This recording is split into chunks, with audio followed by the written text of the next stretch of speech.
Hello everyone, welcome to engineers वाला। Sir मैं lateral entry से मैंने डिप्लोमा किया है, लेटरल एंट्री से मैंने बीटेक किया है, या फिर सर मैं फाइनल ईयर में हूं तो क्या मैं आरआरबी जेई के लिए एलिजिबल हूं? ऐसे बहुत सारे सवाल हमारे पास आए स्टूडेंट्स के कि सर हम अलाउड हैं, बीटेक अलाउड है, या हम लोग फाइनल ईयर में हैं तो हम क्या फॉर्म को भर सकते हैं। ऐसे बहुत सारे सवाल बच्चों के मन में हैं और बहुत कन्फ्यूजन है आरआरबी जेई को लेके। आप सबको पता है आरआरबी जेई में बहुत ज़बरदस्त वैकेंसीज आपको देखने को मिली, 7,934 टोटल वैकेंसीज आपको देखने को मिल रही हैं। तो ये अब आपको आज मैं बताने वाला हूं कि एलिजिबिलिटी क्राइटेरिया क्या है। वीडियो थोड़ा सा लेंदी रहने वाला है क्योंकि ये एलिजिबिलिटी जानना बहुत ज़्यादा इंपॉर्टेंट होता है, इसलिए वीडियो के अंत तक जरूर बने रहना।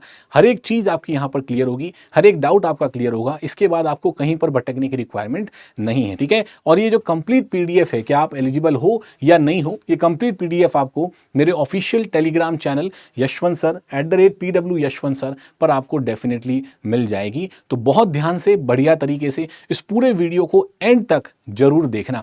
सर सबसे पहला पॉइंट मैं ऑफिशियल नोटिफिकेशन से ही आपको यहां पर समझाने की कोशिश करूंगा कि ऑफिशियल नोटिफिकेशन में जो बातें दे रखी हैं वही सबसे वैलिड बातें हैं। उसके अलावा बोली गई सारी बातें बेबुनियाद होती हैं, बिल्कुल उनका कोई मतलब नहीं है, ठीक है। इस चीज को हमें ध्यान रखना, जो आपके ऑफिशियल नोटिफिकेशन में आरआरबी ने लिखा है डिटेल नोटिस के अंदर वही इंपॉर्टेंट है। सबसे पहला पॉइंट देखो, पॉइंट नंबर 2 यहां पर आपके लिए है कि candidate must ensure that they possess and fulfill all the prescribed education और technical qualification। ये साफ साफ यहां पर लिखा है कि वो सारे स्टूडेंट जो प्रेस्क्राइब्ड टेक्निकल या जो आपकी एजुकेशन क्वालिफिकेशन है उसको पूरा करते हैं, वही बच्चे एग्जाम में अपीयर हो सकते हैं।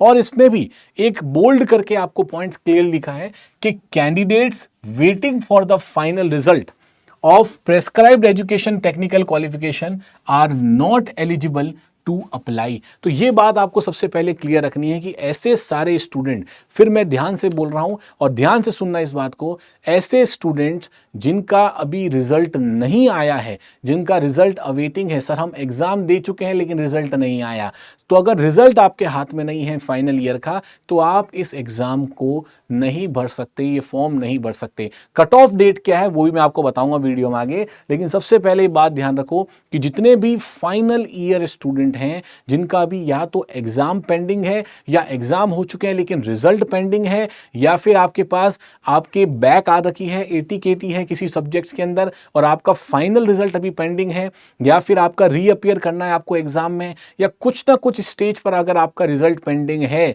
तो आप इस एग्जाम में फॉर्म नहीं भर सकते। This is very clearly written, यहां पर आपको दिखाया गया। सबसे पहली बात ये। उसके बाद जितना भी एलिजिबिलिटी क्राइटेरिया है सर, उसको सिर्फ यहां पर डिटेल में आपके पास 2 एनेक्जर्स के अंदर बताया गया है, एक एनेक्जर ए और एक एनेक्जर बी। इसमें जो लिखा है बस वही सत्य है, उसके अलावा कोई सत्य नहीं है। इस चीज को आपको समझना है। इसके बाद देखो सर, यहां पर सिंपल सी एक बात और लिखी है सर, क्या कि पॉइंट नंबर 5 में लिखा है a candidate possessing more than one minimum education qualification mapped to different exam group can choose any one exam group provided he or she opts for the post whose educational qualification is mapped to the chosen exam group। एक बात यहां समझो कि अगर मैं अब आपको आगे बताऊंगा कि एनेक्जर 1 में डिफरेंट ग्रुप्स के अंदर अलग अलग पोस्ट को बांटा गया है, तो हर एक ग्रुप या हर एक पोस्ट के लिए आपके पास डिफरेंट एलिजिबिलिटी क्राइटेरिया है। लेकिन अगर कोई ऐसा स्टूडेंट जिसने डिप्लोमा भी किया है, जिसने बीटेक भी किया है, या फिर जिसने मल्टीपल आपकी क्वालिफिकेशन में आप क्वालिफाई हो रहे हो, मल्टीपल जो सीट्स हैं उनके लिए क्वालिफाई हो रहे हो, या फिर आप एक से ज्यादा ग्रुप ऑफ एग्जाम के लिए अगर आप क्वालिफाइड हो, तब आपको वहां पर क्या करना है, आपको दोनों एग्जाम ग्रुप में से कोई एक एग्जाम ग्रुप ही आप यहां पर चूज कर सकते हो। तो ये बात एकदम क्लियर है। अगर जो मोर देन 1 मिनिमम क्वालिफिकेशन को क्लियर कर जाता है वो सिर्फ और सिर्फ क्या करेगा, can choose any one exam group, वो किसी एक एग्जाम ग्रुप को यहां पर चूज कर सकता है, ठीक है। आपको पता है कि सर यहां पर आपकी जो वैकेंसीज आई थी वो सर एक तो सीएमएस की वैकेंसी थी, मतलब केमिकल एंड मेटलर्जिकल सुपरवाइजर की, और जो लेवल 7 की पोस्ट है बेसिकली, और एक आपके पास यहां पर वैकेंसी थी सर जूनियर इंजीनियर इन सब की, जो लेवल 6 की पोस्ट है आपके पास, ठीक है। तो ये बातें आपके पास लेवल 7 एग्जाम की बात कर रखी है, लेकिन मुझे लगता है बहुत सारे स्टूडेंट लेवल 7 को तो नहीं दे रहे होंगे, ज्यादातर आप जूनियर इंजीनियर को ही फोकस कर रहे हो। तो उनके लिए आपके क्लियर है कि अगर आपकी एजुकेशन क्वालिफिकेशन इस तरह से है कि आप एक से ज्यादा एग्जाम ग्रुप के लिए क्वालिफाई हो, तब भी आपको सिर्फ एक ही एग्जाम ग्रुप के अंदर फॉर्म अलाउड है, फॉर्म भरना है। उसके बाद देखो सर, एजुकेशन क्वालिफिकेशन बहुत क्लियरली पॉइंट नंबर 6 में मेंशन्ड है कि candidate should have requisite education technical qualification as indicated in the annexure 1। ये भी इसकी बात बताऊंगा मैं आपको कि सर ये एनेक्जर 1 क्या है, ठीक है, इसके बारे में डिटेल में बताएंगे आपको।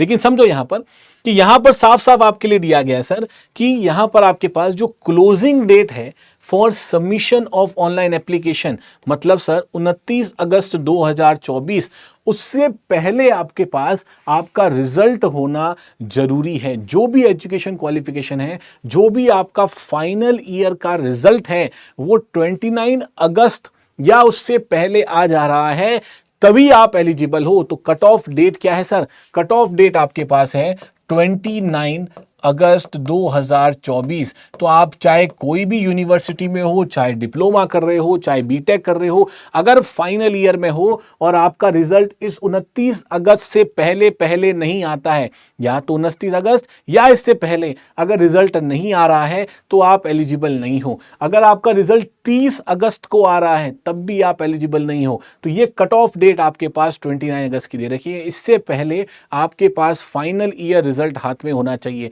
सर फाइनल ईयर रिजल्ट तो है लेकिन 3 सब्जेक्ट के अंदर बैक लग गई है, नॉट एलिजिबल, क्योंकि that is not your final result. ठीक है, फाइनल आपका पास रिजल्ट होना चाहिए कि हम पास कर चुके हैं उस पर्टिकुलर सेमेस्टर को या उस पर्टिकुलर ईयर को या इस कोर्स को। ये आपके पास इंपॉर्टेंट है। ठीक है, साफ साफ लिखा है those awaiting results for the final examination are not allowed, उनको अप्लाई नहीं करना है। ये वाली बात भी मुझे लगता है बिल्कुल क्लियरली आपको समझ में आ गई है। तो सबसे पहला डाउट कि सर क्या फाइनल ईयर एलिजिबल है? तो फाइनल ईयर स्टूडेंट्स जिनका रिजल्ट नहीं आया है वो एलिजिबल नहीं है, और जिनका रिजल्ट 29 अगस्त से पहले आ गया है वो एलिजिबल है। एकदम क्लियर बात आपको बताइए यहां पर। अब इसमें देखो सर, मैंने ऐसे बताया था आपको डिफरेंट एग्जाम ग्रुप्स में बांटा गया है। तो यहां पर साफ साफ देखो सर, ये आपके एग्जाम ग्रुप हैं। जैसे मैकेनिकल और अलाइड इंजीनियरिंग एक ग्रुप बना दिया सर। क्यों? क्योंकि डिफरेंट क्वालिफिकेशन हो सकती है।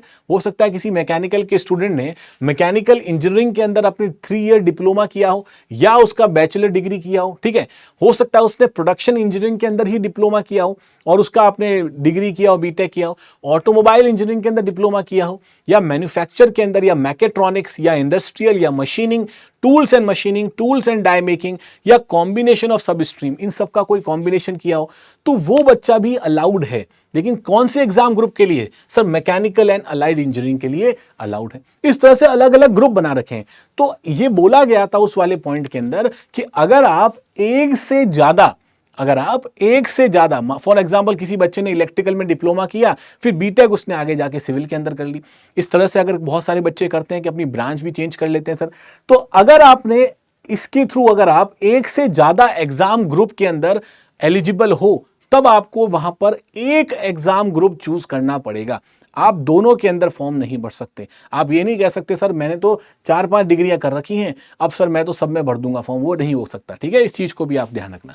तो सर यहां पर देखो second, electrical and allied engineering, मतलब या तो आपने इलेक्ट्रिकल इंजीनियरिंग से 3 ईयर डिप्लोमा किया है और या फिर आपने यहां पर बैचलर्स डिग्री किया है, ठीक है, या इनका कॉम्बिनेशन हमारे पास है। तीसरी बात sir, electronics and allied engineering. अब इलेक्ट्रॉनिक्स वाले जितने बच्चे हैं उन्होंने इलेक्ट्रॉनिक इंजीनियरिंग करी होगी या तो, या instrumentation and control engineering, communication engineering, computer science and engineering. ध्यान से देखना है यहाँ पर, computer science and engineering. CS वाले बच्चे बहुत ज्यादा परेशान थे इस चीज को लेकर। कंप्यूटर इंजीनियरिंग हुआ, कंप्यूटर साइंस के अंदर अगर आपने डिप्लोमा किया है तब आप एलिजिबल हो। आईटी इंफॉर्मेशन टेक्नोलॉजी के अंदर अगर आपने डिप्लोमा किया है तब एलिजिबल हो सर।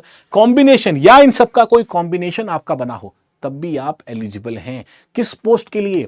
सर इस वाले ग्रुप के लिए। जितनी vacancy electronics and allied engineering के अंदर आ रही है उसमें अगर आपने इन सब ब्रांचेस के अंदर 3 ईयर डिप्लोमा किया है या बीटेक किया है तब आप इस पर्टिकुलर के लिए अलाउड हो, मतलब इलेक्ट्रॉनिक्स एंड अलाइड इंजीनियरिंग के एग्जाम ग्रुप के लिए आप एलिजिबल हो। इतनी क्लियर बातें आपको कहीं नहीं मिलेंगी सर। इसके बाद देखो सिविल जितने बच्चे हैं, तो सिविल के बच्चों के लिए भी तो वैकेंसी ज्यादा है। समझो इस चीज को कि सर सिविल इंजीनियरिंग में अगर आपने 3 ईयर डिप्लोमा किया है या फिर आपने बीटेक किया, उसके साथ साथ कॉम्बिनेशन कोई भी बेसिक सिविल की कोई कॉम्बिनेशन है, जैसे स्ट्रक्चर का कॉम्बिनेशन लिया गया, कोई भी कॉम्बिनेशन आपने लिया हो और उसमें आपने डिप्लोमा वगैरह किया हो, उसके साथ साथ ध्यान से सुनना इस बात को भी कि sir BSc in civil engineering of 3 year duration. अगर आपने बीएससी 3 साल का बीएससी भी कर रखा है सिविल इंजीनियरिंग के अंदर, तब भी आप इस वाले एग्जाम ग्रुप के लिए अलाउड हैं, आप एलिजिबल हैं, जो कि है सिविल एंड अलाइड इंजीनियरिंग वाले में। तो जितनी वैकेंसी आपकी सिविल और अलाइड इंजीनियरिंग की है उन सब के लिए आप एलिजिबल हो जाते हो। बात क्लियर है? उसके अलावा देखो यहां पर बीएससी केमिस्ट्री एंड फिजिक्स में अगर आपकी एजुकेशन क्वालिफिकेशन है तो आपका एग्जाम ग्रुप है सीएमए। सीएमए जो एग्जाम ग्रुप है इसमें आप बहुत सारी जो वैकेंसीज आपने देखी होंगी वहां आगे लिखा होगा सीएमए वैकेंसी। तो जितनी भी सीएमए की वैकेंसीज हैं उसमें सर हमारे पास बीएससी केमिस्ट्री एंड फिजिक्स वाले बच्चे भी जो हैं वो भी एलिजिबल हैं। तो एलिजिबिलिटी क्राइटेरिया जानना बहुत जरूरी है, बहुत बच्चों को पता ही नहीं है कि वो एलिजिबल भी है एग्जाम के लिए, ठीक है? तो एलिजिबिलिटी बहुत इंपॉर्टेंट है। उसके साथ साथ देखिए सर क्या क्वालिफिकेशन है, degree or is equivalent in chemical technology from a recognised university institution covering any one of the more following field. जैसे केमिकल वालों बच्चों के लिए देखो ध्यान समझना, petroleum products, paints and corrosion prevention, polymer और knowledge of any computer language will be essential. तो कंप्यूटर लैंग्वेज मतलब जो बच्चे यहां पर हैं सीएमएस की पोस्ट जो हमारे पास है केमिकल एंड मेटलर्जिकल सुपरवाइजर, ठीक है? और ये जो सीएमएस की पोस्ट है ये बेसिकली लेवल 7 की पोस्ट है। तो केमिकल और मेटलर्जिकल सुपरवाइजर के लिए जितने बच्चे एलिजिबल हैं उनके पास क्या कॉम्बिनेशन होना चाहिए, उनके पास डिग्री होनी चाहिए या फिर इक्विवेलेंट केमिकल टेक्नोलॉजी के अंदर, जिसमें ये सारे पॉइंट्स आपके कवर होने चाहिए, ठीक है? इस चीज को आपको ध्यान रखना है। उसके साथ साथ बेसिक कंप्यूटर नॉलेज भी आपके लिए जरूरी है, ये भी इंपॉर्टेंट है सर। इसके बाद देखो sir degree or is equivalent in metallurgical engineering, या फिर आपने मेटलर्जिकल इंजीनियरिंग में किया हो फ्रॉम अ रिकॉग्नाइज्ड यूनिवर्सिटी और कंप्यूटर नॉलेज फिर भी आपके लिए एसेंशियल है। तो ये लेवल 7 की पोस्ट है जो केमिकल और मेटलर्जिकल वाले स्टूडेंट के लिए। और केमिकल वालों के लिए और स्पेसिफिक बता दिया है कि किन किन पॉइंट्स आपके कवर होने चाहिए, और मेटलर्जिकल के लिए तो मेटलर्जिकल इंजीनियरिंग है भी, ठीक है सर? अब यहां पर देखो सर इसका मतलब एक बात और समझना कि आपने डिग्री या फिर उसका इक्विवेलेंट किया है किसमें, मेटलर्जिकल इंजीनियरिंग के अंदर। और यहां पर भी अगर आपने देखो यहां पर चलो मेटलर्जिकल आपके पास है नहीं तो कॉम्बिनेशन में, तो ये ध्यान रखना सीएमएस की पोस्टिंग के लिए ये सारे स्टूडेंट यहां पर एलिजिबल है। इसके बाद सर यहां पर देखिए all the candidate with above qualification shall be tested. देखो आरआरबी ने साफ साफ बोला है कि सर इनिशियली आपका डॉक्यूमेंट्स वगैरह चेक नहीं किए जाते, ठीक है? मान लो आपने बोल दिया सर मैंने इसमें किया है, मैंने इसमें डिप्लोमा किया है, मैंने इसमें बीटेक किया है, तो शुरू में तो कोई चेक करेगा नहीं, लेकिन at the time of document verification अगर आपके डॉक्यूमेंट फॉल्स पाए जाते हैं, फ्रॉड पाए जाते हैं, तो वहीं पर आपका रिक्रूटमेंट कैंसिल कर दिया जाएगा। इस चीज को ध्यान रखना। तो कोई भी बच्चा कोई भी गलत डॉक्यूमेंट यहां पर शो नहीं करेगा, ठीक है? इस चीज को बहुत ध्यान रखना, बहुत इंपॉर्टेंट है। आगे देखो अब सर आपके पास ये जो एजुकेशन क्वालिटी, देखो यहां पर बहुत इंपॉर्टेंट पॉइंट है, the education qualification for the post of DMs. DMs मतलब डिपो मटीरियल सुपरिटेंडेंट। ये जो डीएमएस की पोस्ट होती है is 3 years diploma, 3 years diploma in any engineering. मतलब यहां पर समझो अगर आपने 3 साल का डिप्लोमा किया है, 3 ईयर डिप्लोमा किया है कोई भी इंजीनियरिंग के अंदर, सर सिविल के अंदर किया हो, सर मैकेनिकल के अंदर किया हो, सर इलेक्ट्रिकल के अंदर किया हो, या इलेक्ट्रॉनिक्स के अंदर किया हो, कोई भी बच्चा जिसने 3 ईयर डिप्लोमा यहां कर रखा है वो उन सभी पोस्ट के लिए एलिजिबल है जो कि आपकी डिपो की पोस्ट है, मतलब डीएमएस की पोस्ट है, डिपो मटीरियल सुपरिटेंडेंट। इस चीज को आपको ध्यान रखना है। A candidate with 3 year diploma in any of the engineering discipline can apply for this post as applicable, and candidates with education qualification not figuring in the above chart and eligible for DMS post have to choose any one of the above listed exam groups other than CMA exam group during the registration for the online application. इस चीज को आपको बिल्कुल clear clear समझना है कि sir DMs की जो पोस्ट हमारे पास है, जितनी भी आपके पास डिपो वाली पोस्ट हैं, उसके लिए सारे बच्चे एलिजिबल हो जो अगर आपने किसी भी ब्रांच से इंजीनियरिंग कर रखी है तो। बात एकदम क्लियर है, इनको भूलना मत, इनको भी साथ में, इन पोस्ट को भी साथ में आपको इंक्लूड करके चलना है, डीएमएस की पोस्ट को। अब उसके साथ साथ बार बार आप एनेक्जर 1 की बात कर रहे थे कि एनेक्जर ए जो हमारे पास था वो क्या था। देखो यहां पर साफ साफ लिखा है आपके पास कि सर ये हमारा जो है वो एनेक्जर ए है। अब डियर इस एनेक्जर ए के अंदर आपके पास क्या कर रखा है, नेम ऑफ द पोस्ट बता रखी है, ठीक है? अब नेम ऑफ द पोस्ट में देखो केमिकल सुपरवाइजर और मेटलर्जिकल सुपरवाइजर, जो कि बेसिकली आपके पास लेवल 7 की पोस्ट है। ठीक है, बेसिकली डिपार्टमेंट मैकेनिकल का है, तो लेवल 7 की पोस्ट यहां पर रहती है इसकी। सब डिपार्टमेंट R&D डिपार्टमेंट है सर इसका। मेडिकल स्टैंडर्ड के लिए एक अलग वीडियो बनाएंगे, लेकिन उसकी बात अलग है। B1 मेडिकल एलिजिबिलिटी वाले स्टूडेंट्स ही यहां पर एलिजिबल होते हैं। तो जो इस टेबल में लिखा है वो बस आपका सत्य है, उसके अलावा बाकी सारी बातें अलग है। ठीक है, ये बाकी आपका डिसेबिलिटी का वाली बात है, सब मेडिकल वाली वीडियो में आपको मिल जाएगा। लेकिन डिग्री में देखो एजुकेशन क्या है सर। यहां पर आपको बता दिया था कि केमिकल वाले को केमिकल चाहिए, उसके साथ कॉम्बिनेशन में ये सब हो सकता है।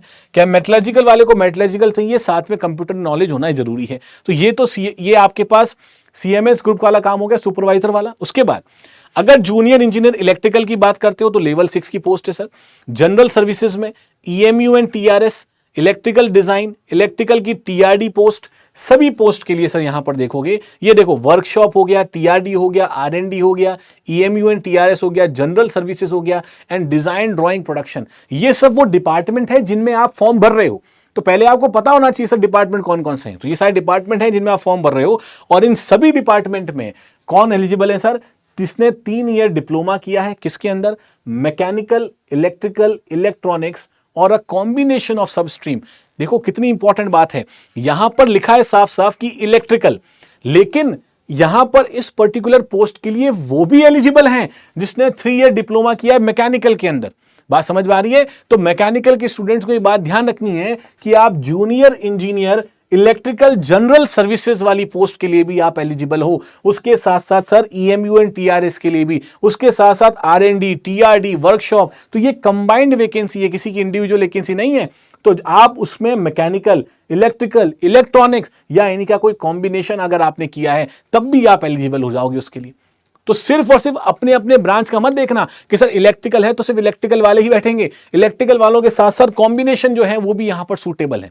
बात ठीक है? इसके अलावा देखो सर आगे, अब यहां पर सिविल की बात करो सर। सिविल में देखो P वे एंड ब्रिज एक डिपार्टमेंट हमारे पास होता है, डिजाइन ड्राइंग एंड एस्टिमेशन एक डिपार्टमेंट है सर, वर्क्स एक डिपार्टमेंट है, वर्क्स एंड रिसर्च एक डिपार्टमेंट है, डिजाइन एक डिपार्टमेंट है, एक वर्कशॉप एक डिपार्टमेंट है। ठीक है सर, ये सारा हमारे पास डिपार्टमेंट यहां पर है, बिल्कुल क्लियर है। अब इन सब डिपार्टमेंट में यहां पर देखोगे तो 3 year degree in civil engineering और BSc in civil engineering of 3 years और अ कॉम्बिनेशन ऑफ दिस, मतलब ये जो 2 डिपार्टमेंट आपको मिले। देखो ये जो क्लब आपके पास यहां पर किया गया है, ये जो आपका क्लब किया गया है, ये सारी वैकेंसी के लिए, इन सब वैकेंसी के लिए BSc वाले भी, डिप्लोमा बीटेक तो है ही, लेकिन BSc वाले भी एलिजिबल हैं। और एक बात और समझना यहां पर, अगर आपने बीटेक किया है और अगर किसी पर्टिकुलर पोस्ट की मिनिमम क्वालिफिकेशन सर अगर डिप्लोमा है, तो बीटेक वाला ऑटोमेटिकली एलिजिबल हो जाता है डिप्लोमा की वैकेंसी के लिए, क्योंकि उसने बोला है minimum vacancy, minimum qualification, higher भी एलिजिबल है उसके लिए। ठीक है, ये बात समझना है यहां पर।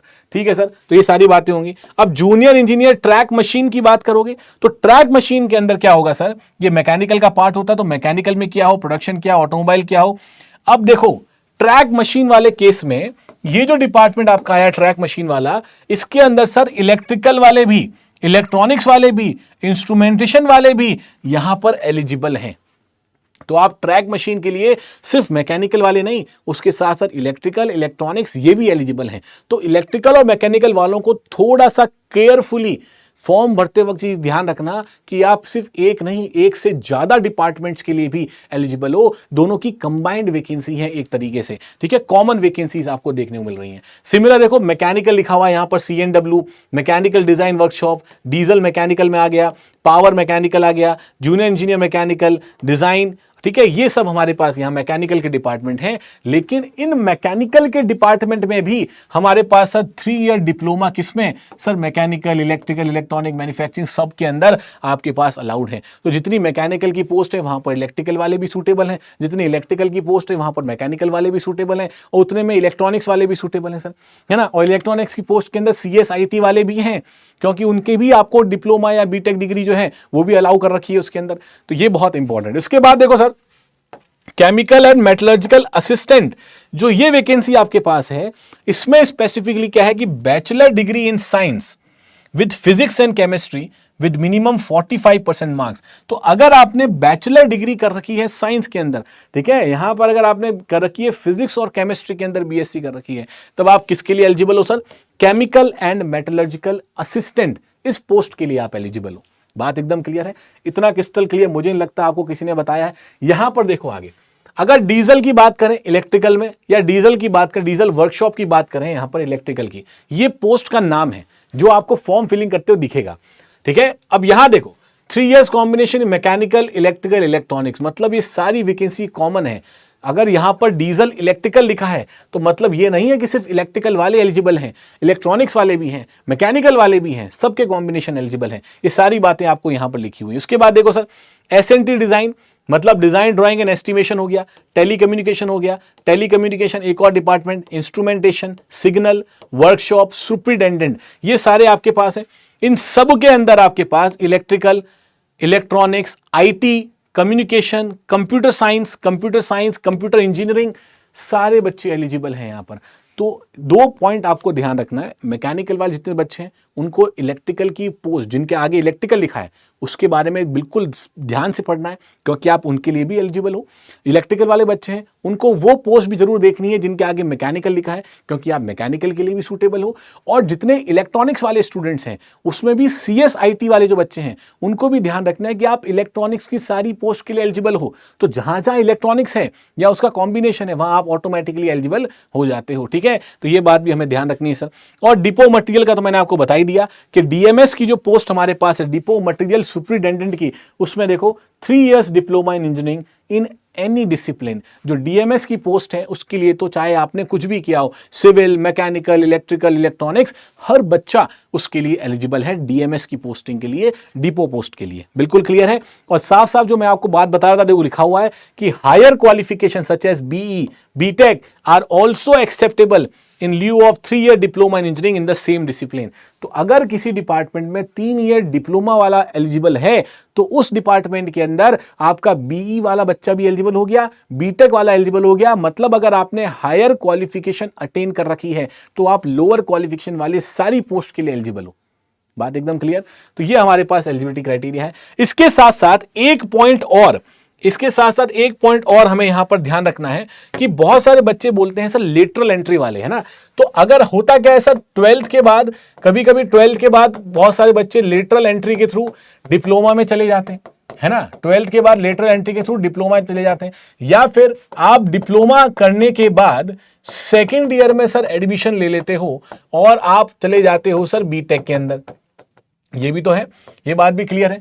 तो जो बच्चे लेटरल एंट्री से भी गए हैं और लेटरल एंट्री से गए और अगर आपके पास फाइनल रिजल्ट है 29 अगस्त से पहले, अगर आपके पास फाइनल रिजल्ट है तो आप परफेक्टली एलिजिबल हो इस पर्टिकुलर पोस्ट के लिए। तो लेटरल एंट्री वालों को बिल्कुल चिंता करने की जरूरत नहीं है। जितने भी लेटरल एंट्री वाले स्टूडेंट हैं they are eligible, you are eligible for every post. जो भी आप जिस भी फील्ड के अंदर आपने कर रखा है, डिप्लोमा कर रखा है, BTech कर रखा है, अगर आपने लेटरल एंट्री से किया है तो लेटरल एंट्री के स्टूडेंट परफेक्टली एलिजिबल हैं।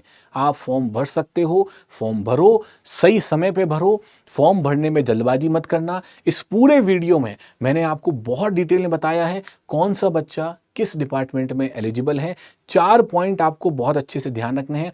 एक मैकेनिकल वाले बच्चों को ध्यान रखना है कि सर वो इलेक्ट्रिकल की पोस्ट के लिए भी हैं। एक इलेक्ट्रिकल वाले बच्चों को ध्यान रखना है कि सर वो मैकेनिकल की पोस्ट के लिए भी एलिजिबल हो जा रहे हैं। इलेक्ट्रॉनिक्स में भी कंप्यूटर एंड IT वाले स्टूडेंट्स को भी ध्यान रखना है कि जहां जहां इलेक्ट्रॉनिक एलिजिबल है वहां आप भी एलिजिबल हो। उसके अलावा लेटरल एंट्री वालों को पता रखना है कि हम भी एलिजिबल हैं सर लेटरल एंट्री के अंदर, ठीक है। उसके साथ साथ सिविल वालों को ये ध्यान रखना है कि सर वो सिविल नहीं, वो साथ साथ डिपो वाले पोस्ट उनके लिए भी एलिजिबल हैं। और डिपो की पोस्ट के लिए सभी स्टूडेंट्स एलिजिबल हैं, सिविल, मैकेनिकल, इलेक्ट्रिकल, इलेक्ट्रॉनिक्स, हर बच्चा एलिजिबल है उसके लिए, ठीक है। आई थिंक ये पूरा वीडियो आपके लिए बहुत इंफॉर्मेटिव रहा होगा और अच्छे तरीके से हर एक पॉइंट को बहुत आराम से हमने यहां पर क्लियर किया है और हर चीज आपको डेफिनेटली समझ में आई होगी। इसके अलावा भी अगर आपकी कोई भी क्वेरी रह जाती है तो डेफिनेटली कमेंट बॉक्स में कमेंट करके जरूर बताना। कोई भी अगर क्वेरी आपकी रह जाती है और अगर वीडियो अच्छा लगा हो तो एक बढ़िया सा अच्छा सा हार्ट का सिंबल जरूर कमेंट बॉक्स में करना। Thank you so much.